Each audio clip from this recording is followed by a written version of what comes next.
اس سے پہلے سورہ آل عمران کے اندر محکم اور متشابہ کا ذکر ہوا، اور اس کے بعد پھر اللہ تبارک و تعالیٰ نے دعائیہ کلمات سکھائے کہ ایمان والا کیا بولے کہ اے پروردگار عالم تو نے ہمیں ہدایت دے دی، اب اس کے بعد ہمارے دلوں کو ٹیڑھا مت فرما۔ اور آج کی جو آیت کریمہ ہے، اس آیت کریمہ میں اللہ تبارک و تعالیٰ نے کافروں کے تعلق سے ارشاد فرمایا کہ کافروں کو دنیا میں کتنا الٹ کود لے، کتنا بھی پیسہ کما لے، اور پیسے کے دم پہ کتنی بھی شرارت کر لے، اولاد کے دم پہ کتنی بھی شرارت کر لے، لیکن آخرت میں جب کافر آئے گا تو اللہ تبارک و تعالیٰ جب اس کو سزا دے گا تو نہ وہاں مال کام آئے گا اور نہ اس کی اولاد اسے کام آئے گی۔ اللہ تبارک و تعالیٰ ارشاد فرماتا ہے ان الذین کفروا لن تغنی عنہم اموالہم ولا اولادہم من اللہ شیئا، بے شک جن لوگوں نے کفر کر دیا ہرگز ان کو ان کا مال کام نہ آئے گا اور نہ ان کی اولاد کام آئے گی اللہ کے مقابل کچھ۔ اب کفر کا معنی کیا ہوتا ہے؟ کفر کا لغوی معنی ہے چھپنا، اور کفر کا لغوی معنی انکار کرنا بھی ہوتا ہے۔ چنانچہ چھپنے کے معنی میں اور انکار کرنے کے معنی میں کسی شاعر نے کہا تھا طور پر کافر گیا کافر سے ملنے کے لیے، عمر بھر کافر رہا دریائے رحمت میں رہا۔ تو ایک معنی جو انکار کرنے والا، کیونکہ حضرت موسیٰ علیہ السلام اپنی قوم کی حالت اور فرعونیوں کی شرارت کے انکار کرنے والے رہے، اور اللہ تبارک و تعالی ہمیشہ نظروں سے اوجھل رہا، تو اس معنی کر یہاں پر کہا گیا۔ اور شرعیت میں جو ہے کفر کس کو کہا جاتا ہے؟ انکار و ما جاء بھی نبی صلی اللہ علیہ وسلم من عند اللہ، جو چیز حضور صلی اللہ علیہ وسلم اللہ تبارک و تعالیٰ کے پاس سے لے کر کے آئے اس کا انکار کر دینا، اس کو کفر کہا جاتا ہے۔ ضروریات دین میں سے کسی ایک کا انکار کرنا یہ کفر ہوتا ہے۔ اب آدمی کفر کر دیتا ہے، ایک یہ کہ اسلام لانے کے بعد کفر ہو جانا، کافر ہو جانا، اور یہ کہ آدمی پیدائشی طور پر رہا۔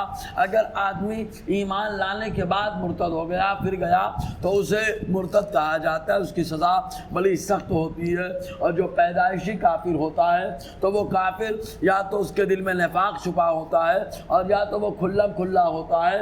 اگر وہ کافر اصلی اس کے دل میں نفاق ہے تو اس کو منافق کہا جاتا ہے، اور اگر کھلم کھلا ہے تو اس کو مجاہر کہا جاتا ہے۔ تو اللہ تبارک و تعالیٰ ارشاد فرماتا ہے بے شک جن لوگوں نے کفر کر دیا ہرگز انہیں ان کا مال کچھ کام نہ آئے گا اور نہ ان کی اولاد ان کے کام آئے گی۔ اولئک هم وقود النار، اور یہی لوگ جہنم کے ایندھن ہے۔ اللہ تبارک و تعالیٰ نے پتھر اور انسان کے تعلق سے فرمایا ہے وقود الناس والحجارہ، جس کے ایندھن وہ آگ ایسی ہے جہنم کی جس کے ایندھن انسان اور پتھر ہے۔ چنانچہ انسان کو بھی اللہ تبارک و تعالیٰ جہنم میں ڈال کر کے بھرنے والا ہے۔ حدیث میں آیا کہ جنت کو بھی بھرے گا جہنم کو بھی بھرے گا، اور اس کے ساتھ ساتھ اللہ تبارک و تعالیٰ پتھر کو بھی ڈالنے کا حکم دے گا۔ یہ پتھر سے کون سے پتھر مراد ہے؟ تو کچھ لوگوں نے مطلق پتھر کہا ہے، لیکن اکثر اور جمہور مفسرین کرام ارشاد فرماتے ہیں اس سے وہ پتھر مراد ہے جن پتھروں کی پوجا ہوتی ہے، تاکہ اس کے ذریعے سے مشرکین کی حسرتوں اور ان کی امیدوں کے اوپر جو ہے پانی گر جائے اور حسرتوں میں اضافہ ہو جائے کہ ہم تو ان کی شفاعت کی امید بنا کر بیٹھے تھے اور یہ لوگ تو الٹا جلائے جا رہے ہیں، جب ان کا یہ حال ہے تو ہمارا حال کیا ہوگا؟ بہرکیف تو اللہ تعالیٰ فرماتا ہے یہی لوگ جہنم کے ایندھن ہے۔ کداب آل فرعون، جیسے کہ فرعونیوں کا معاملہ ہوا، والذین من قبلہم، اور ان سے پہلے لوگوں کا معاملہ ہوا۔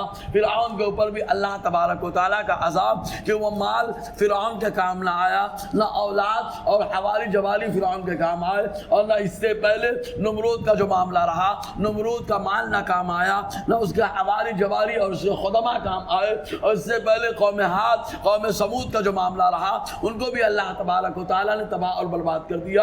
حضرت نوح علیہ السلام کی قوم کو تباہ و برباد کر دیا، تو مال اور اولاد ان کے بھی کام نہ آیا۔ تو اللہ تعالیٰ فرماتا ہے جیسے کہ فرعونیوں اور ان سے پہلے لوگوں کا معاملہ ہوا، کذبوا بآیاتنا، ان لوگوں نے ہماری آیتوں اور نشانیوں کو جھٹلا دیا کہ جو اللہ تعالیٰ نے آیتیں عطا فرمائی، تورات کی آیتوں کو جھٹلایا، اور اس سے پہلے زبور کو جھٹلایا اور انجیل کو جھٹلایا۔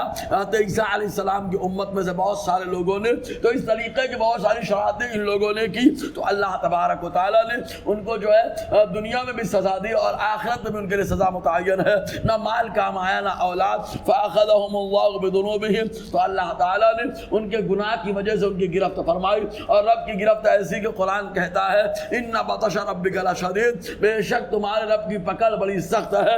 واللہ شدید العقاب, اور اللہ تبارک و تعالیٰ سخت سزا دینے والا ہے. انشاءاللہ اور آگے گفتگو رہے گی. اللہ تعالیٰ ہم سب کو فیضان قرآن برکات قرآن سے مالا مال فرمائے.